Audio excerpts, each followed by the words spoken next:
বিজয় ভাইয়ের বিষয়টা আপনি যদি বলেন 9,000 ফার্স্ট ক্লাস রান, 24টা 149টা 50, সো এরকম একটা এক্সপিরিয়েন্স খেলোয়াড়কে আমরা কেন দলে নিব না? তো ওই চিন্তা করে নেওয়া হয়েছিল। আমরা ওপেনাররা অলওয়েজ স্ট্রাগল করতেছিল লাস্ট কয়েক বছর ধরে।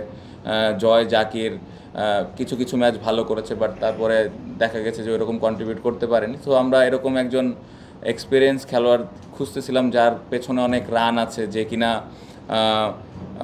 এক্সপিরিয়েন্স একটু এই ফরম্যাটটাতে। সো এই চিন্তা করে, এটা আমার থটস ছিল, এই চিন্তা করে এই দলে তাকে নেওয়া হয়েছিল। আনফর্চুনেট করতে পারে নাই, অপরচুনিটিস ছিল, বাট হ্যাঁ এখন রেজাল্ট সে দিতে পারে নাই দলের জন্য, এটা অবশ্যই ডিসঅ্যাপয়েন্টিং। বাট আমি স্টিল বিলিভ করি যে তার যদি সামনে অপরচুনিটি আসে অবশ্যই সে ভালো কিছু করবে। এবং আমি পার্সোনালি মনে করি যে শুধু তার ওপরে দোষটা দেওয়াটা বোকামি হবে। অ্যাজ এ টিম হিসেবে আমরা আসলে এই ম্যাচটা ভালো খেলি নাই।